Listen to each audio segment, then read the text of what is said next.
Assalamualaikum warahmatullahi wabarakatuh. Allahumma sholli ala Sayyidina Muhammad wa ala ali Sayyidina Muhammad. Nabi Muhammad Sallallahu Alaihi Wasallam bangga dengan teladan yang ditunjukkan sahabat ini. Abdullah bin Mas'ud atau sering dipanggil Ibnu Mas'ud adalah golongan pertama yang masuk Islam.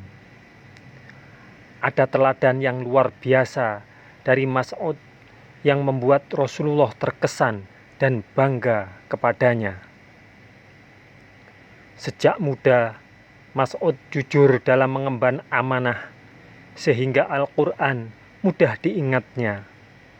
Semasa Rasulullah, Ibnu Mas'ud sahabat yang paling dibanggakan dalam hal keahlian membaca Al-Quran. Pertemuan pertamanya dengan Rasulullah Shallallahu Alaihi Wasallam adalah ketika Mas'ud masih remaja dan sedang menggembala kambing kepunyaan Uqbah bin Mu'aid. Tiba-tiba datanglah Rasulullah bersama Abu Bakar As-Siddiq. Beliau bertanya, "Hai nak, apakah kamu mempunyai susu untuk kami minum?" Ibnu Mas'ud dengan tegas menjawab, "Saya orang kepercayaan. Oleh karena itu, saya tidak dapat memberi Anda minum." Maka Rasulullah Shallallahu Alaihi Wasallam berkata lagi, "Apakah kamu mempunyai kambing betina mandul yang belum dikawini oleh yang kambing jantan?" Ibnu Mas'ud menjawab, "Ada." Lalu saya membawakan kambing yang dimaksud kepada keduanya. Ibnu Mas'ud melihat Rasulullah Shallallahu Alaihi Wasallam mengikat kaki kambing, kemudian Rasulullah menyapu susunya sambil memohon kepada Allah Subhanahu wa Ta'ala. Tiba-tiba dari susu itu keluar banyak cairan. Kemudian Abu Bakar mengambil sebuah batu cembung yang digunakan Rasulullah Shallallahu Alaihi Wasallam untuk menampung air susu. Lalu Abu Bakar meminumnya, begitu juga saya. Setelah itu Rasulullah selalu berkata, "Kempislah," maka susu itu menjadi kempis, katanya.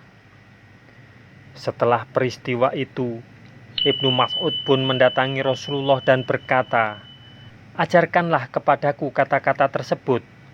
Rasulullah menjawab, "Engkau akan menjadi seorang anak yang terpelajar." Ibnu Mas'ud keheranan ketika menyaksikan seorang hamba Allah yang soleh telah memohon kepada Tuhannya sambil menyapu tangannya ke susu hewan yang belum pernah berair selama ini.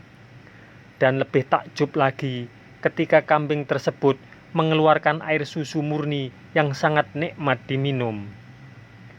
Pada saat itu, beliau belum menyadari bahwa peristiwa yang baru saja bisa dibilang mukjizat, paling enteng dan tidak begitu berarti.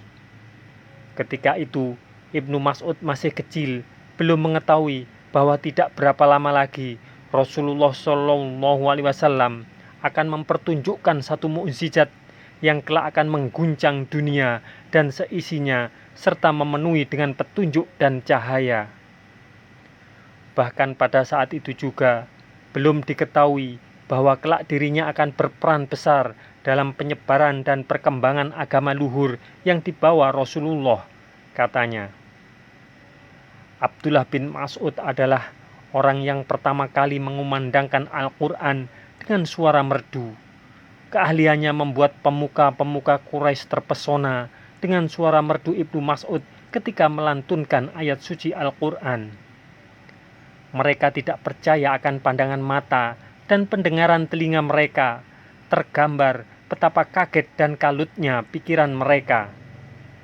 Bagaimana tidak? Dahulu orang yang sedang menentang kekuasaan mereka ini tidak lebih dari seorang upahan di antara mereka. Ia yang hanya seorang penggembala kambing dari salah seorang bangsawan Quraisy dan orang miskin yang hina dina ini bisa mempertunjukkan lantunan ayat-ayat suci dengan begitu memukau. Rasulullah Shallallahu Alaihi Wasallam sendiri telah wasiat kepada para sahabat agar mengambil Ibnu Mas'ud sebagai teladan. Rasulullah Shallallahu Alaihi Wasallam bersabda, "Berpegang teguhlah pada ilmu yang diberikan oleh Ibnu Ummi Abdin." Diwasiatkan pula agar mencontohkan bacaannya dan mempelajari cara membaca Al-Quran daripadanya. Ketika Rasulullah Shallallahu Alaihi Wasallam bersabda, "Barang siapa yang ingin membaca Al-Quran tepat seperti diturunkannya, hendaklah ia membaca seperti Ibnu Ummi Abdin." Sungguh telah lama Rasulullah Shallallahu Alaihi Wasallam menyenangi bacaan Al-Quran yang keluar dari mulut Ibnu Mas'ud. Hal ini tercermin ketika suatu hari Rasulullah Shallallahu Alaihi Wasallam memanggil Ibnu Mas'ud seraya berkata, "Bacakanlah kepadaku, hai Abdullah." Dengan ragu, Ibnu Mas'ud menjawab, "Haruskah aku membacakannya kepada Anda, wahai Rasulullah?" Rasulullah Shallallahu Alaihi Wasallam menjawab, "Saya ingin mendengarkannya dari mulut orang lain." Maka Ibnu Mas'ud pun membaca surah An-Nisa hingga sampai pada ayat 41 dan 42 yang artinya, "Maka bagaimanakah halnya orang kafir nanti apabila kami mendatangkan seseorang saksi Rasul dari tiap-tiap umat dan kami mendatangkan kamu Muhammad sebagai saksi atas mereka itu sebagai umatmu. Di hari itu orang-orang kafir dan orang-orang yang mendurhakai Rasul ingin supaya mereka disamaratakan dengan tanah, dan mereka tidak dapat menyembunyikan dari Allah sesuatu kejadian pun."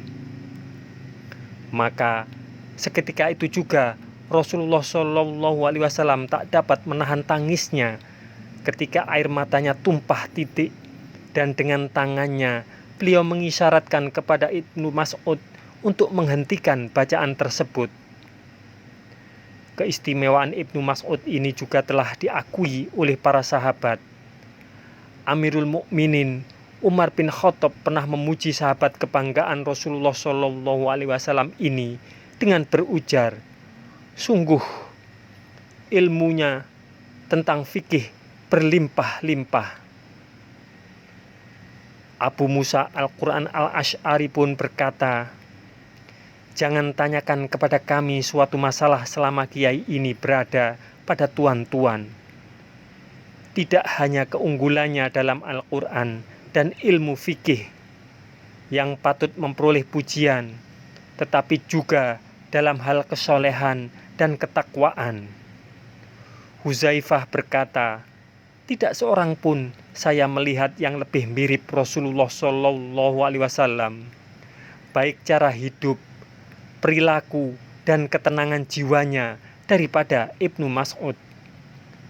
Dan orang-orang yang dikenal dari sahabat-sahabat Rasulullah Shallallahu Alaihi Wasallam mengetahui bahwa putra Ummi Abidin adalah yang paling dekat kepada Allah. Semoga kisah ini bermanfaat untuk kita semua. Wassalamualaikum warahmatullahi wabarakatuh. Mudah-mudahan kelak kita akan mendapatkan syafaat dari Nabi besar Muhammad Sallallahu Alaihi Wasallam. Amin, amin, amin ya Rabbal Alamin.